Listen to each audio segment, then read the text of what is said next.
ഇത് മാസ് മോട്ടോഴ്സിൽ നിന്നാണ് നമ്മുടെ ഹോണ്ടയുടെ ഷൈൻ വണ്ടി വർക്കിന് ഉണ്ട്. മെയിനായിട്ട് നമുക്ക് ജനറൽ സർവീസും പൊല്യൂഷൻ ടെസ്റ്റും കാര്യങ്ങളൊക്കെ പറഞ്ഞാൽ ഇപ്പോൾ നമ്മൾ വണ്ടി ഓടിച്ച് നോക്കുന്ന സമയത്ത് ചെയിൻ്റെ ഭാഗത്തുനിന്ന് നല്ല രീതിയിൽ സൗണ്ട് ഉണ്ട്. അപ്പോൾ നമ്മൾ ചെയിൻ ചെക്ക് ചെയ്യുന്ന സമയത്ത് മാക്സിമം വലിച്ചു തീർന്നതാണ്. ചെയിൻ സ്പോക്കറ്റിൻ്റെ കണ്ടീഷൻ മൊത്തം പെർഫെക്റ്റ് അല്ല. അപ്പോൾ ചെയിൻ സ്പോക്കറ്റിൻ്റെ കാലാവധി ഏകദേശം ആയിട്ടുണ്ട്, മാറ്റിയിടണതാണ് സേഫ്. അതേപോലെ തന്നെ വീലിൻ്റെ റബ്ബർ സെറ്റും നമുക്ക് ഡാമേജ് ആണ്, പൊട്ടി കിടക്കുന്നുണ്ട്. അപ്പോൾ അതുകൂടി മാറ്റണം കേട്ടോ. ചെയിൻ സ്പോക്കറ്റ് മാറുന്നുണ്ടെങ്കിൽ അത് മാറ്റിയാൽ മതി. ചെയിൻ സ്പോക്കറ്റ് നമ്മളിപ്പോൾ കണ്ണിയൊക്കെ എടുത്തിടാൻ വേണ്ടി നോക്കി കഴിഞ്ഞാൽ കട്ട് ചെയ്തിടാമെന്ന് വെച്ച് നോക്കി കഴിഞ്ഞാൽ സൗണ്ട് ഉണ്ടാകാനുള്ള സാധ്യത കൂടുതലാണ്. അപ്പോൾ അതുകൊണ്ട് മാറ്റുന്നതാണ് ഏറ്റവും നല്ലത് കേട്ടോ. പിന്നെ ചെയിൻ സ്പോക്കറ്റ് മാറ്റുന്നുണ്ടെങ്കിൽ മാത്രമേ ഈ വീൽ റബ്ബർ മാറ്റിയാൽ മതി. അതല്ലാന്നുണ്ടെങ്കിൽ ചെയിൻ സ്പോക്കറ്റ് മാറ്റുന്ന കൂട്ടത്തിൽ മാറ്റിയാൽ മതി കേട്ടോ. പിന്നെ അതേപോലെ തന്നെ ബാക്കിലത്തെ ബ്രേക്ക് ലൈൻഡറൊക്കെ നമ്മൾ അഴിച്ച് ചോദിക്കുമ്പോൾ ബ്രേക്ക് ലൈൻഡറൊക്കെ ഹോണ്ടയുടെ കമ്പനി ലൈൻഡറാണ്, പുതിയ ലൈൻഡറാണ്. ഒന്ന് ക്ലീൻ ചെയ്ത് റീസെറ്റ് ചെയ്താൽ മതി.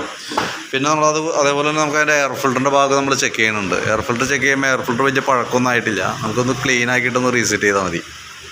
അത് ഹോണ്ടയുടെ കമ്പനി ഫിൽറ്റർ തന്നെ അടങ്ങുന്നുണ്ട് കേട്ടോ. അപ്പോൾ ഒന്ന് ക്ലീൻ ചെയ്തൊന്ന് റീസെറ്റ് ആക്കി ഇടുക.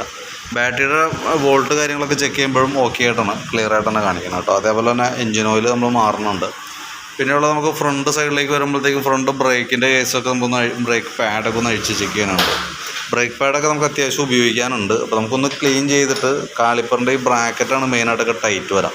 അതൊക്കെ ഒന്ന് അഴിച്ച് നമ്മൾ ക്ലീൻ ചെയ്തതിന് ശേഷം ഗ്രീസ് ചെയ്ത് റീസെറ്റ് ചെയ്യുന്നുണ്ട്. അപ്പോൾ ഇത് അഴിക്കുമ്പോൾ അതിൻ്റെ റബ്ബറിൻ്റെ ബൂട്ട് സെറ്റ് ഉണ്ട്. ആ റബ്ബർ ബൂട്ട് ഇങ്ങനെ ശരിക്കും പറഞ്ഞാൽ ബഡ്ജായിട്ട് നിൽക്കും.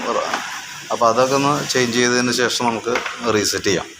വർക്കിങ്ങിൽ വേറെ പ്രോബ്ലം ഒന്നുമില്ല. കാലിപ്പറിൻ്റെ പിസ്റ്റൺ നോക്കിയാലും നോർമൽ രീതിയിലുള്ള വർക്കിങ്ങാണ്, പ്രശ്നമൊന്നുമില്ല. അപ്പോൾ കംപ്ലൈൻ്റ് ആയിട്ടൊന്നുമില്ല.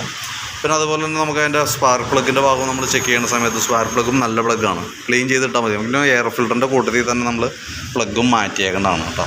ഇതാണ് മെയിനായിട്ടുള്ളത്. അപ്പോൾ നമുക്ക് മെയിനായിട്ടുള്ള പ്രോബ്ലം ചെയിൻ സ്പോക്കറ്റിൻ്റെ നല്ല രീതിയിലുള്ള സൗണ്ട് ഉണ്ടായിരുന്നു. അപ്പോൾ അത് ചെയിൻ സ്പോക്കറ്റ് മാറിയാൽ തന്നെയാണ് കംപ്ലയിൻറ്റ് മാറുള്ളൂ. ഇനി അതല്ല മാറുന്നില്ല എന്നുണ്ടെങ്കിൽ നമ്മളത് കട്ട് ചെയ്തിടാൻ നിൽക്കണം. കട്ട് ചെയ്തിട്ടാലും സൗണ്ട് ഉണ്ടാവും കേട്ടോ. ഓക്കെ, അപ്പോൾ ഞാൻ അതിൻ്റെ ഒരു ഏകദേശം ചെയിൻ സ്പോക്കറ്റ് ഉൾപ്പെടുത്തിക്കൊണ്ടുള്ള ഒരു ഏകദേശം ഒരു എസ്റ്റിമേറ്റും കൂടി നോക്കിയിട്ട് അതിൻ്റെ ഡീറ്റെയിൽസ് വാട്സപ്പിൽ ഇടാം. നോക്കിയിട്ടൊന്ന് റിപ്ലൈ ഇട്ടാൽ മതി കേട്ടോ. വണ്ടി ഇച്ചിരി ലേറ്റായിട്ടാണ് കയറിയേക്കണേ. അതേപോലെ തന്നെ കുറച്ച് വൈകിയാണ് തീരുള്ളൂ കേട്ടോ.